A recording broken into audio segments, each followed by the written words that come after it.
All right. So, like, yeah, my video stopped.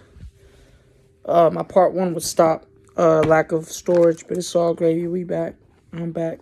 So like I was mentioning Deuteronomy 28 because I'm gonna keep it simple, man. I'm not gonna pull out some precept no one's ever read before. This is all straightforward and to the point.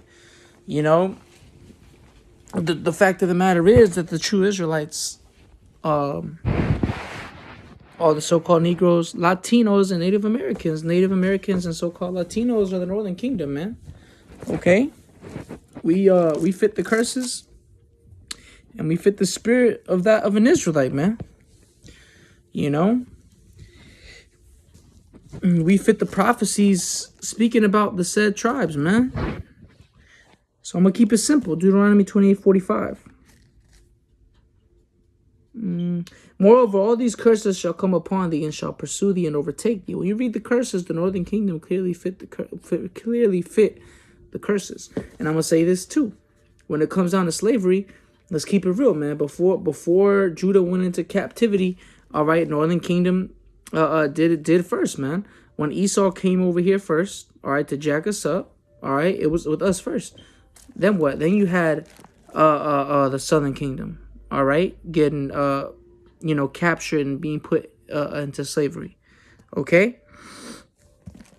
It says, and shall pursue thee and overtake thee till thou be destroyed, because thou hearkenest not unto the voice of the Lord thy power, to keep his commandments and his statutes which he commanded thee. You know? And for someone to say an ignorant statement like the Latinos and Native Americans are not Israelites would be foolish, man. Clearly, you don't know your history. You don't know about the lynchings that went on. Yes, it happened to the Southern Kingdom, but who did it also happen to? You see, you clearly don't know what you're talking about. And you don't know, forget about just regular history. Let's talk biblical prophecy and facts, you know? If you know the scriptures, then you know who the Israelites are. But if you're claiming that the 12 tribes chart is false, then you have a lot of learning to do, man. Verse 46, and they shall be upon thee for a sign and for a wonder, and upon thy seed forever, because thou servest not the Lord thy power with joyfulness and with gladness of heart, for the abundance of all things. Right? And what? The curses are clearly a sign. All right? Are we not also in poverty? Are we not also in slavery? You know? Are we not also oppressed by Esau? You know, the Latinos and Native Americans, so-called, man. We are. Okay? Let me just get 2 Esdras 13, because that was the main point that is the main point I want to just bring out through the Spirit. And I'm not even going to make this long, you know, because who is 2 Esdras, the 13th chapter, the 39th verse on down talking about? If I'm not mistaken, I have written down what precept to get. Yeah, 39 on down to 45. Who is that talking about if it's not talking about the Latinos and Native Americans? You know, who is that talking about? You know, are the 10 tribes still lost, as Esau loves to call them lost, the lost tribes of Israel? You know, no, they're not. They were in the Americas. We were in the Americas when these different things happened. All right, we were in America when Esau came over here and started to jack us up. You know, we was over here. How did we get here? The Bible tells us how we got here. And that's why you see different artifacts that the Northern Kingdom had, the so-called Latinos and Native Indians had, with Hebrew on it.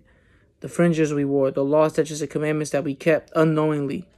You know, because yes, we lost our heritage and we were worshiping other gods over here and worshiping idols. But nonetheless, we still had that zeal. For one, that shows that we're the Israelites as well. We still had that zeal, just not according to knowledge.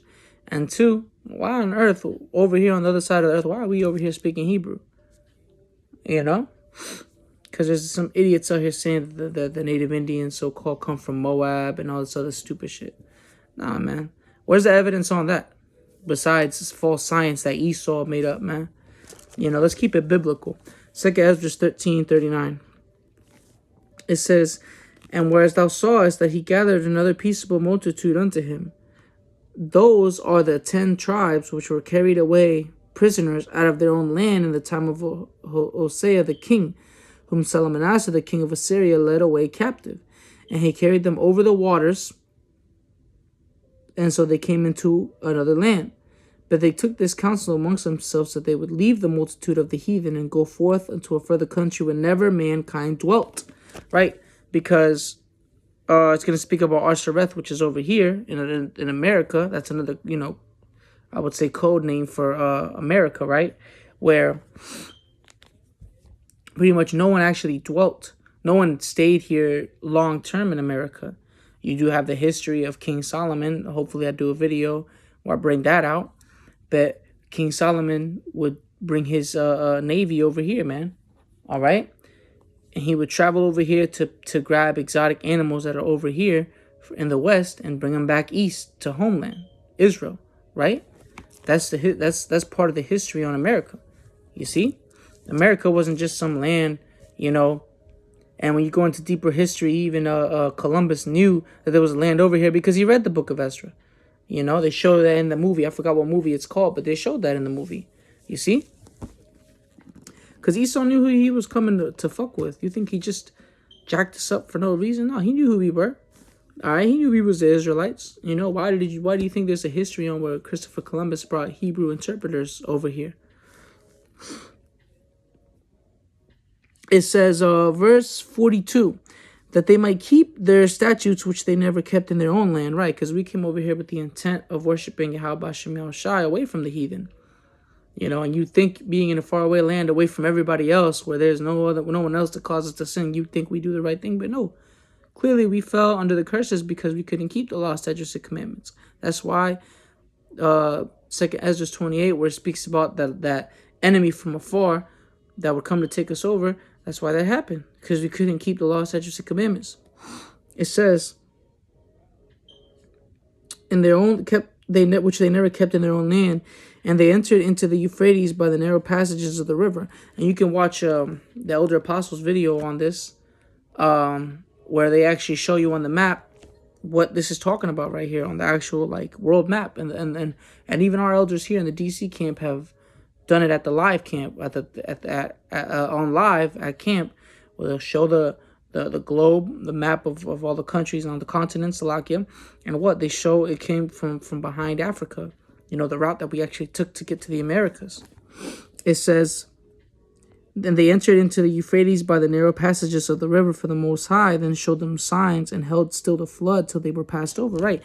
The Most High did that by design, man. He put the Spirit on us to make our way over here. He even held still the waters, the floods, for us to be able to come over here to the Americas, man. And mind you, like I said in the beginning of the video, this is all about faith. It all takes faith to know that that's what happened. And that's what we believe, man. I firmly believe in the kingdom we'll actually see how those things happen and know how those things went down and how it was able to happen. Okay? It says, for through that country there was a great way to go, namely of 1.5 years, and the same region is called Arsareth. Then dwelt they there until the latter time, and now when they shall begin to come. Right? And we dwelt here, man, that time period, man. Once we left that captivity, it was the Syrian captivity, if I'm not mistaken. All right, I believe that's what it said up top. King Salmanasseh, of Assyria, right? And that's what happened, man. The Lord led his people, the 10 tribes, over to the Americas. They didn't land in Africa. It would have said something like that. It would have said the land of Ham or something like that. But no, it said Arsareth, which is over here. All right? It's lucky I don't have the another phone to be able to put up the definition of Arsareth, and I don't remember exactly what it means off the top of my head like that. But nonetheless, we know it's talking about America, man, through the Spirit. Because where would we go if it took 1.5 years of travel for us? Clearly it was a very far away land.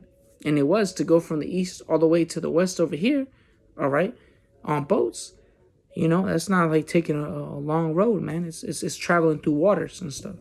Okay, so that's all I wanted to bring out through the Spirit, man. The Northern Kingdom, the so-called Latinos and Native Americans, we fit the curses.